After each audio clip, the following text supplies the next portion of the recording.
Ladies and gentlemen, welcome back to the Martin Dreyfus Show. Welcome back to our continued coverage of the Russia and Ukraine war.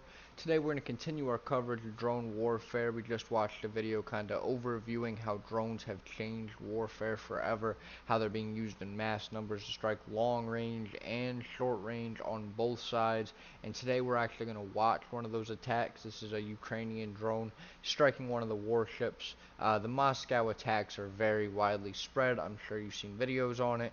I would have covered it if it was today, but since it's not, I figure we're going to cover a bit of a different one and watch that one together. So without any further ado, let's get right on into the news.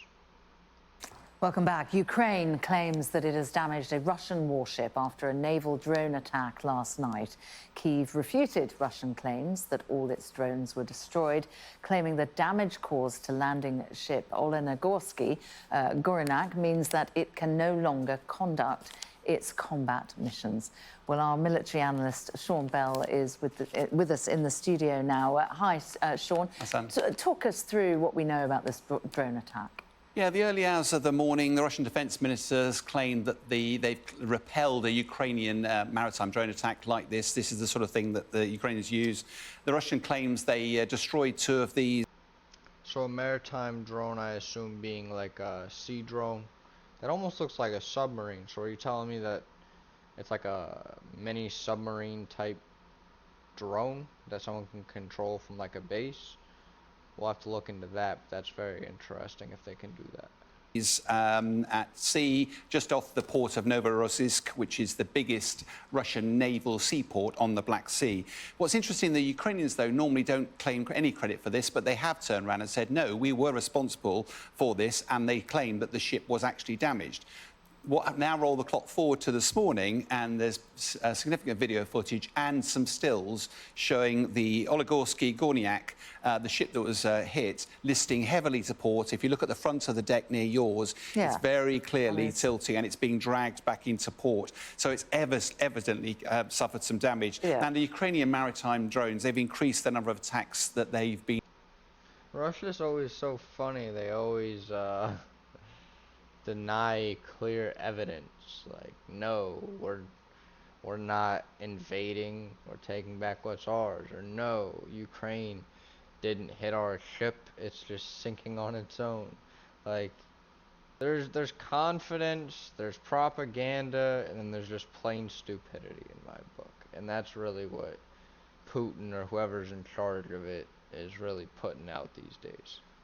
Been doing over the course of the war. This footage that emerged, that Ukrainians have released, claims to be of attacking the ship last night. And you look at the profile for the experts, this is the same ship. They're pretty high-tech drones. They're quite stealthy. They generally use them to attack at night when the Russians are most vulnerable. They've been using them around Crimea and particularly the port of Sevastopol. No doubt they're stealthy. That thing's above water, definitely within eyesight of the ship. Like, if you were standing on the ship, you would think you could see that thing, but I guess not, because you know they got surveillance around there. And that does mean that somebody's probably, not even probably, that someone's definitely just operating that from a base, which is, in the last video, it's a very different kind of war. You're sending almost these, like, video game like screen operations to go attack these real life ships and stuff. And you know, some call it inhumane. I'm on the fence right now. Let me know how you feel about people operating, you know, remote controlled drones behind a monitor to attack ships and squadrons, amongst other things. As well. Normally the challenge is that when these things happen at sea, there's no independent coverage, so we can't tell, and the Russians always deny. On this occasion, it does look like the Ukrainians were successful. Interesting. And there's been a photograph, hasn't there, of the Russian defence minister, and perhaps what it shows, or footage rather, what it shows is perhaps not as interesting as the fact that we're seeing it. Absolutely right, yeah. The Russian media are full of Sergei Shoigu apparently visiting the front line. It's not entirely clear when or where this footage is taken. But the real story behind this is ever since Yevgeny Prigozhin did his rebellion, President Putin didn't know who he could trust, and Prigozhin described Shoigu and Gerasimov, the leader of the Russian army, as being incompetent. Now, actually, after a few weeks later, it was evident Putin still had faith. About a week ago, General Gerasimov was flooded in the media. Now it's Sergei Shoigu. All of this is designed to that Putin has faith in his leaders, the MOD is in control. So you got people calling the Russian generals incompetent. So what he's saying is now Putin is showing videos of his generals to kind of send the message that they know what they're doing, they're competent. But realistically, this is another one of those, hey, look at me propaganda moments, because we all said the same thing at the start of this war. Russia should just roll over Ukraine. And honestly, to me, the only reason they didn't is a 40-mile convoy of tanks and soldiers ran out of gas rolling into Kyiv. Now, am I happy that happened? Of course.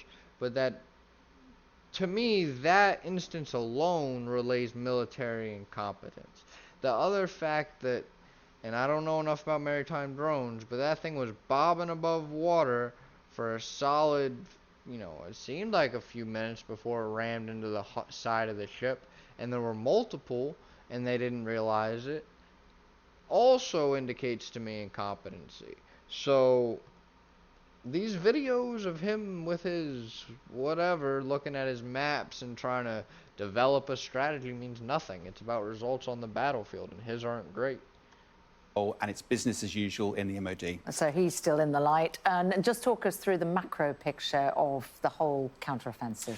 Yeah, in the last few weeks, we've not talked a great deal about the front line fighting, but it's massively intense fighting going as we... As a brief summary, in Bakhmut, the Ukrainians are still trying to encircle the city there, and that's dragging Russian reinforcements to the area. But the big story is the east of Zaporizhia, is where the front line fighting, this spring offensive, started 8 to 9 weeks ago, expecting to see a lot of progress. In reality, it's not, and part of that is all the way along this...